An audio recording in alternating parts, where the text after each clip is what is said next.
Welcome to our channel. आज का कहानी शुरू करने से पहले जल्दी से बेल आइकन को दबाकर हमारे चैनल को सब्सक्राइब कर दीजिए और नए नए कहानी देखने का मजा लीजिए। माँ, ये तू क्या कह रही हो? तुम रोहित को वो पैसे लेने के लिए क्यों मना कर रही हो? तुम रोहित के सास हो, इस घर की मेहमान हो।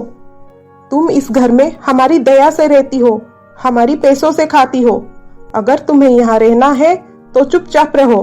तुम्हें हमें सलाह देने की कोई जरूरत नहीं है। और हाँ, अगर तुम्हें इस घर में नहीं रहना है तो तुम यहाँ से जा सकती हो। काव्या, ये कैसी बात कर रही हो माँ के साथ? तुम चुप रहो रोहित। मैं अपनी माँ को उसकी औकात दिखा रही हूँ। माँ, आप काव्या की बात को बुरा मत मानिए।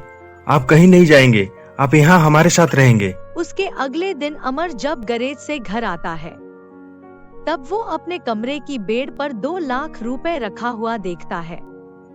पैसों को देखकर अमर गुस्सा हो जाता है और संध्या को एक चांटा मारता है। तुम्हारी हिम्मत कैसे हुई दीदी से ये पैसा लेने की? मैंने तुम्हें मना किया था ना इन पैसों को हाथ ना लगाने को।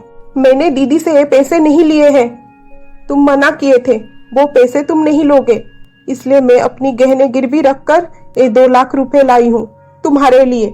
बिना समझे मुझ पर हाथ उठाना तुम्हारा आदत बन चुका है। अगर फिर से तुम कभी मुझे हाथ उठाए तो ये अच्छा नहीं होगा, बोल देती हूँ।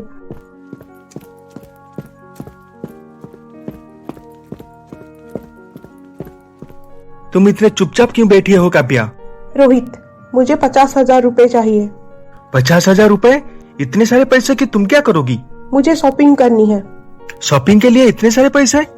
अच्छा ठीक है, जब मुझे इस मंथ की सैलरी मिल जाएगा तब तुम पैसा ले लेना। मुझे आज और अभी 50,000 रुपए चाहिए। मैं अभी इतने सारे पैसे कहाँ से लाऊं? मैं कहा ना तुम्हें कि मेरी सैलरी आने के बाद तुम पैसे ले लेना। तुम्हारे पास अगर पैसे नहीं है तो दीदी के पास जो पैसे हैं उनमें से 50,000 लाकर मुझे दे दो। ये तुम क्या कह रही हो? वो पैसे मैं कैसे ले सकता हूँ? उस पैसों के लिए तो मैं दीदी और जीजाजी से नजर नहीं मिला पा रहा हूँ। खुद को बहुत शर्मिंदा महसूस कर रहा हूँ। अमर को पैसे की इतनी जरूरत थी लेकिन उसने भी पैसे नहीं लिए, तो मैं कैसे ले सकता हूँ? मैं ये सब कुछ नहीं जानती। मुझे पैसे चाहिए तो बस आज ही चाहिए। अगर तुम वो पैसे दीदी से नहीं मांग सकते तो मैं जाकर उनसे ले आती हूँ। और ऐसे भी वो पैसे हमारे हैं, हमारे पैसे हमें लेने में कैसी शर्मिंदगी। और एक बात, तुम्हारी दीदी और जीजाजी एक घर तुम दोनों भाइयों के नाम कर चुके हैं, तो फिर वो दोनों यहाँ क्यों हैं? चले क्यों नहीं जाते हमारे घर से? काव्या, ये तुम कैसी बात कर रही हो? मेरी दीदी और जीजाजी सिर्फ मेरे दीदी और जीजाजी नहीं है, वो मेरे लिए मेरे माता पिता है।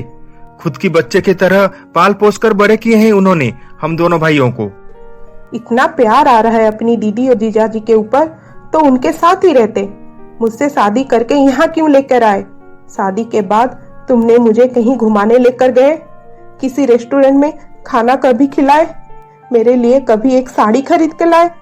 24 घंटे सिर्फ दीदी दीदी दीदी बोलते रहते हो। हमेशा उनके आगे पीछे छोटे बच्चे की तरह घुमा करते हो। वो तुम्हें उनकी बस में करके रखी है। आज हम दोनों अकेले हैं, कल हमारा बच्चा होगा, हमारा परिवार बढ़ेगा।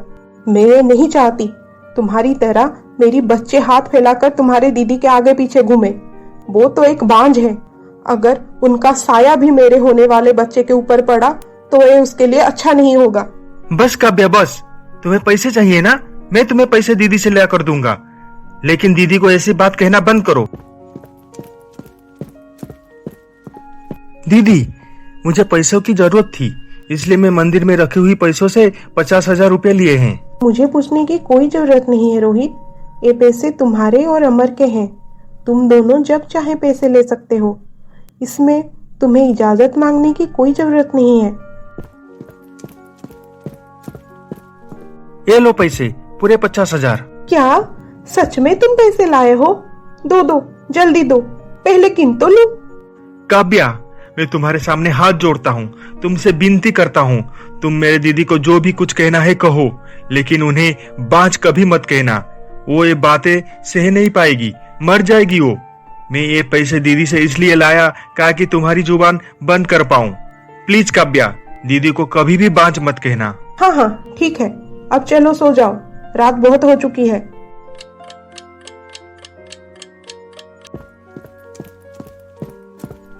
दीदी, आप ये फाइल लेकर यहाँ क्यों खड़े हो?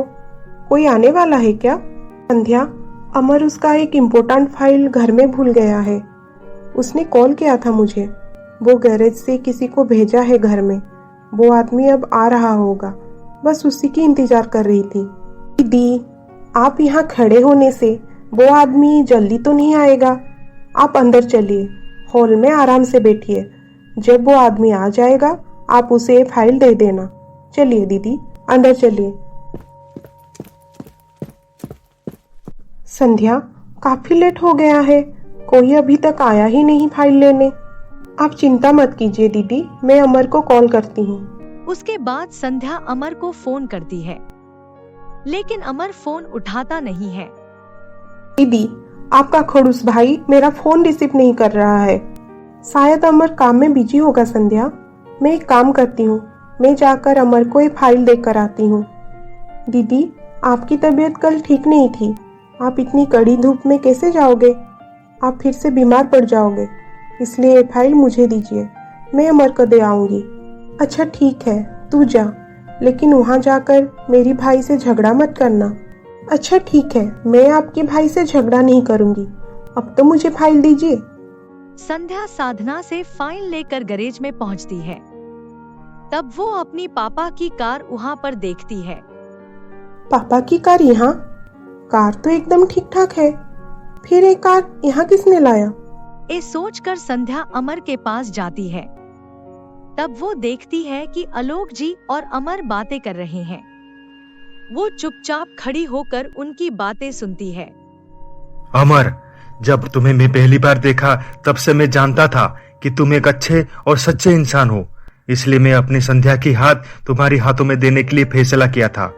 लेकिन आज देखो, मेरी बेटी संध्या मुझ पर गुस्सा होकर मुझसे बात नहीं कर रही है। लेकिन क्यों पापा? संध्या की शादी तुम्हारे साथ करवाने के लिए मैंने तुम दोनों के फोटो अखबार में छपवाया था। क्या?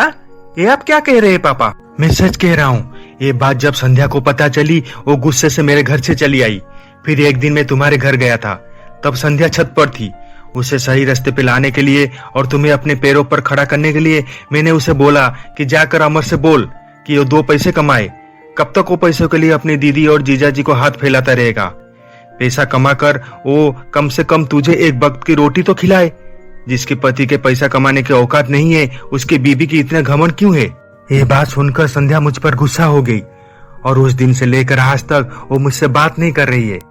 मुझे गलत मत समझना अमर, मैं जो भी कुछ किया तुम्हें कामयाब बनाने के लिए और संध्या की घमंड तोड़ने के लिए किया।